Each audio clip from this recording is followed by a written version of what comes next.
नमस्कार दोस्तों। कैसे हैं आप सब? कैसी तैयारी चल रही है? भागना नहीं है साइंस को छोड़ के। फिजिक्स का पहला क्लास कैसा लगा आपको? कमेंट करके आपने बताया नहीं अभी तक, तो थोड़ा सा लंबा खींचेगा चैप्टर्स।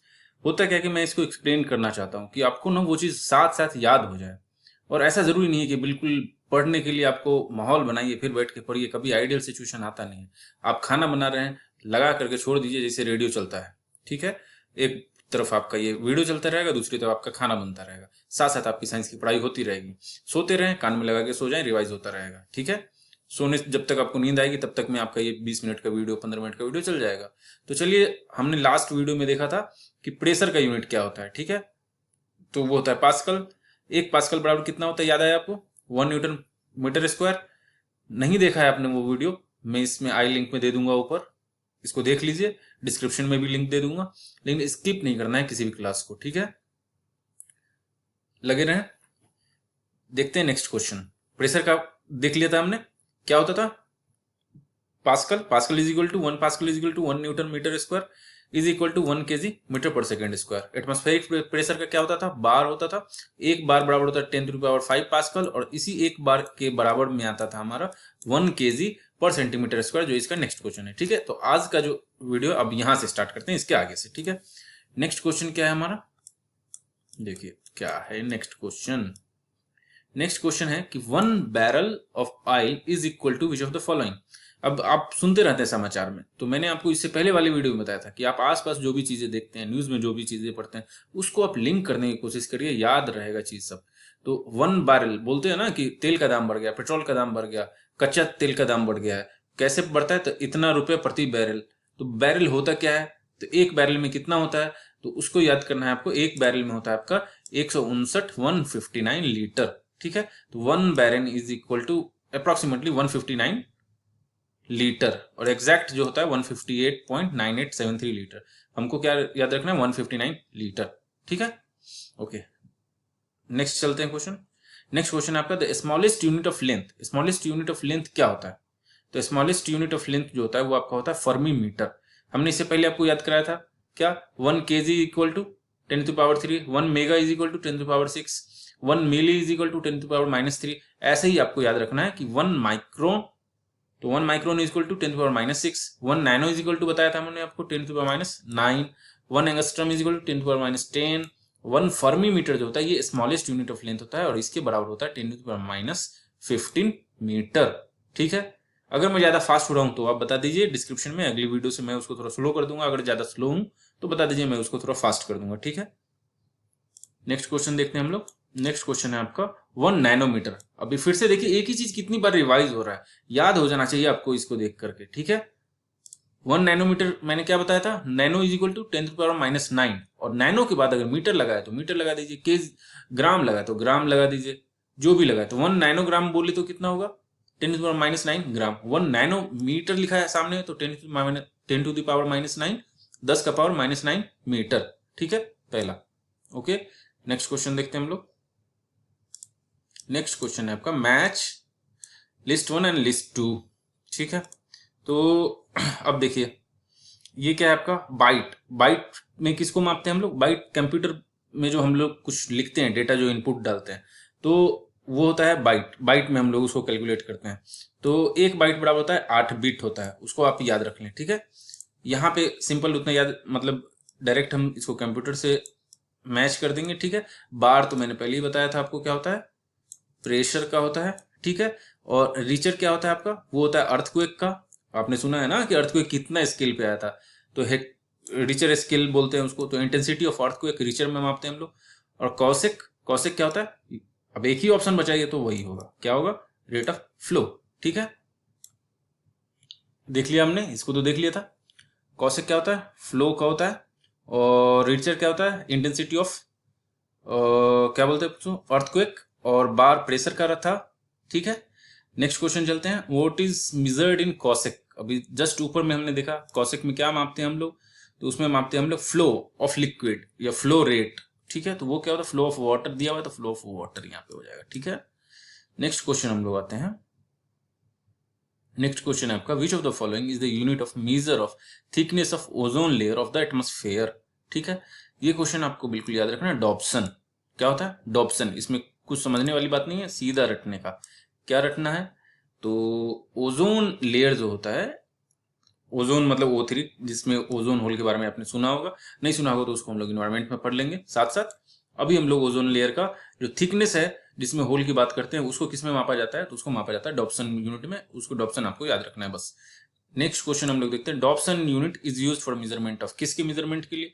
अभी हमने देखा thickness of ozone layer, thickness of ozone layer. ठीक है, नेक्स्ट चलते हैं हम लोग। नेक्स्ट है मेजरिंग डिवाइसेस एंड स्केल्स। ठीक है, इसको नेक्स्ट चैप्टर को चलने से पहले मैंने देखा था, पिछले में एक छूट गया था, एक पेज अपना। ठीक है, तो हम पिछला पेज, एक पेज को कवर कर लेते हैं तो ये चैप्टर ही समाप्त हो जाएगा। ठीक है, पिछले पेज आते हैं। ठीक है, आइए लास्ट वाला जो छूटा हुआ था वो 4-5 क्वेश्चन उसको देख लेते हैं हम लोग। क्या था छूटा हुआ? How many watts are there in horsepower. देखिए ये क्वेश्चन भी जरूरी है, हॉर्स पावर भी कभी कभी पूछता है कि मेजर किसका यूनिट होता है, तो हॉर्स पावर यूनिट होता है पावर का ही। पावर का एसआई यूनिट क्या था अपना? वॉट था। ठीक है, तो ऐसा दे दे कि चल एसआई यूनिट जो है पावर का वो क्या होता है? वॉट होता है, जूल पर सेकेंड होता है, हॉर्स पावर होता है क्या होता है? तो एक वॉट होता है या जूल पर सेकेंड, आप उसको लिख सकते हैं। ठीक है, हॉर्स पावर जो है, एक हॉर्स पावर जो है वो भी पावर का ही यूनिट होता है, लेकिन उसमें क्या होता है, जैसे कि आपको ट्रेन है तो बोलते हैं ना 746 हॉर्स पावर, 700 हॉर्स पावर, इतना का इंजन है, तो इंजन का पावर कितना है किसी भी चीज का, उसको हम लोग हॉर्स पावर में मापते हैं। ठीक है, तो उस हॉर्स पावर के लिए अभी जैसे कि आपने सुना होगा कुछ दिन पहले कि भारत का सबसे शक्तिशाली इंजन जो है आपका बिहार में जो है वो नरेंद्र मोदी जी द्वारा वो किया, उद्घाटन किया गया था उसका, और बिहार में ही बनाया गया था इंजन कारखाना से।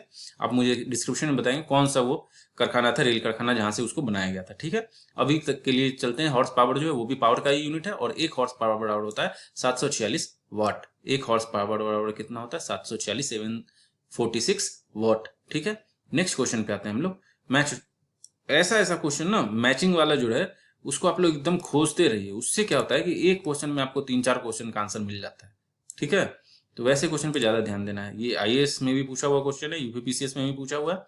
देखते हैं क्वेश्चन क्या है, मैच करिए। वेवलेंथ जो है उसका यूनिट क्या होता है? वेवलेंथ का हमने आपको बताया था एंगस्ट्रम। ठीक है, प्रेशर का पास्कल, एनर्जी का, एनर्जी का क्या था? जूल। ठीक है, अब बचा क्या? हाई स्पीड, हाई स्पीड का मैक। अब जो बचा वही होगा ना भैया, मैक। अब मैक नंबर आपने सुना होगा फ्लूइड मैकेनिक्स में, या आप मान लीजिए कि साइंस के स्टूडेंट नहीं है तो बस इतना याद रखिए कि मैक नंबर जो होता है स्पीड, साउंड वगैरह इस सब में यूज किया जाता है उसको। हाई, बहुत स्पीड, ज्यादा स्पीड रहता है उसमें, और मैक नंबर ऐसा है जिसका कोई डायमेंशन नहीं होता है। ठीक है, तो Mach number is a dimensionless quantity, it represents the speed of body to the speed of sound in the surrounding medium. मतलब किसी भी वस्तु का जो है स्पीड कितना है, किसके रिस्पेक्ट में? ध्वनि के रिलेटिव में, मतलब ध्वनि के सापेक्ष जो गति है आपकी बॉडी की, उसको हम लोग मैक नंबर से डिफाइन करते हैं। ठीक है, आगे चलते हैं। Joule is related to energy in the same way as pascal is related to. बहुत ही आसान सवाल, इसका आंसर आप लोग ही देंगे, मैं नहीं दूंगा। चलिए अभी तक के लिए मैं दे देता हूं। जूल किसका था? एनर्जी का था। पास्कल किसका था? प्रेशर का था। ठीक है, 1 माइक्रोन, तो 1 माइक्रोन मैंने आपको इससे पहले ही बताया था क्या होता था? 10⁻⁻⁶। अब देखिए 10⁻⁻⁶ कहाँ लिखा हुआ है? मैंने लिखा है ना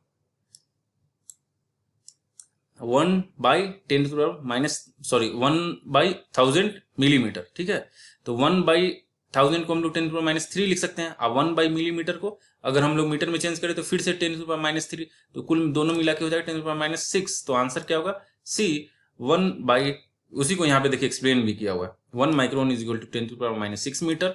अब 10 मिलीमीटर में अगर चेंज करें तो हम क्या हो जाएगा? ये हो जाएगा आपका, मीटर को मिलीमीटर कर दिए, 10⁻³ मिलीमीटर।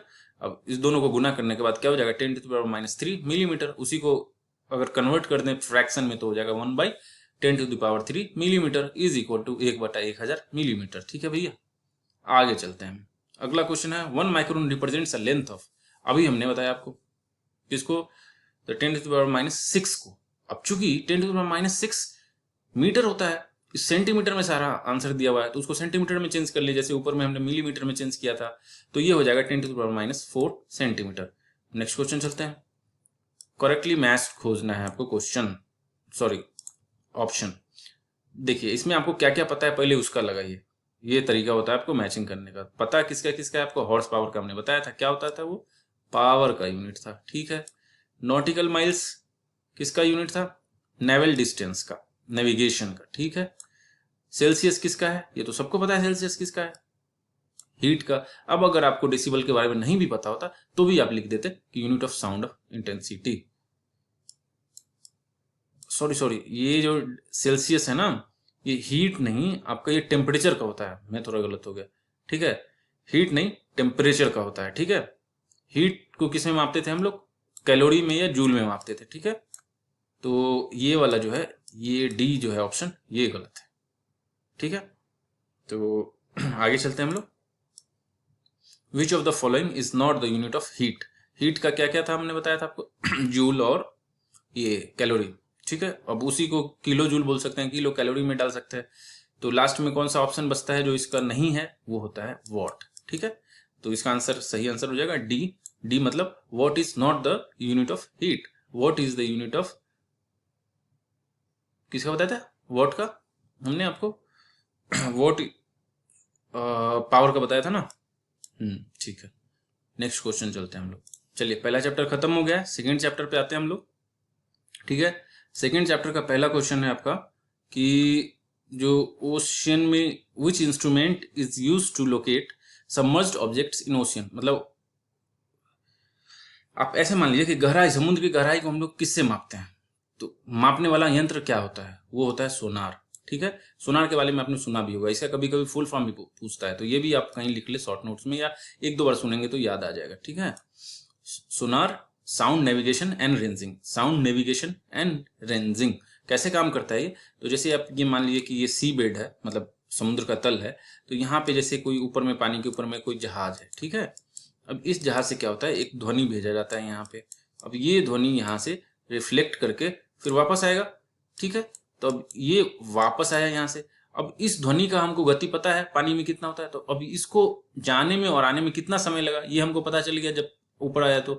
तो इससे हम लोग को क्या होगा, स्पीड इंटू ये जो टाइम लगा उसको कर देंगे, ठीक है। तो चाल इंटू समय बराबर दूरी निकल जाएगा। अब उस दूरी को, चूंकि ये आने और जाने दोनों का है, बाई 2 कर देंगे तो हमको इसका समुद्र का गहराई पता चल जाएगा। तो ऐसे काम करता है आपका सोनार, ठीक है। तो कभी कभी इसका प्रिंसिपल भी पूछता है कि सोनार किस प्रिंसिपल पे बेस्ड है, तो वो आपका हमने समझा दिया अभी आपको। नेक्स्ट क्वेश्चन पे आते हैं। सोनार इज मोस्टली यूज्ड बाय, किसके द्वारा यूज किया जाता है ये? तो डी, नेविगेटर, ठीक है। नेक्स्ट क्वेश्चन है इन सोनार वी यूज, कौन सा हम लोग इसमें यूज करते हैं? तो इसमें अगर हम ऑडिबल साउंड करें तो वो पानी में कुछ ही दूर के बाद वो खत्म हो जाएगा, तो इसमें हम लोग यूज करते हैं अल्ट्रासोनिक वेव्स, ठीक है। तो ये भी याद रखना है कि सोनार में हम लोग कौन सा वेव यूज करते हैं? अल्ट्रासोनिक वेव, ठीक है। नेक्स्ट क्वेश्चन आपका, the apparatus use to measure intensity of sound, मतलब इंटेंसिटी ऑफ साउंड को हम लोग किस यंत्र से मापते हैं? इसका सही उत्तर है ऑडियोमीटर। क्या होता है इसका उत्तर? ऑडियोमीटर। ऑडियोमीटर क्या है? ऑडियोमीटर एक ऐसा यंत्र है जिससे हम लोग ध्वनि की तीव्रता को मापते हैं। नेक्स्ट क्वेश्चन है आपका कि विच of the following is measured by anemometer, ठीक है। एनीमोमीटर देखा था हमने, एनीमोमीटर से किसको मापते हैं? तो हम लोग मापते हैं विंड का शक्ति जो होता है, जो विंड का पावर है, फोर्स ऑफ विंड को मापते हैं हम लोग एनीमोमीटर से। Velocity of wind is measured by, अभी हमने देखा था कि जो वायु जो है उसका हम लोग फोर्स या कितना तेजी से बह रहा है उसको कैसे मापते थे? एनीमोमीटर से। तो इसका सही उत्तर क्या हो जाएगा? एनीमोमीटर। अब है करेक्टली मैच वाला। करेक्टली मैच वाला क्वेश्चन मुझे बहुत पसंद आता है, आपको भी आना चाहिए। क्यों? मैंने आपको पहले ही बताया है, एक क्वेश्चन से आपको 4-5 क्वेश्चन बन जाएगा, याद हो जाएगा। तो थोड़ा ध्यान से देखें, ऐसे क्वेश्चंस को एकदम खोज खोज के लाइए। एनीमोमीटर, अभी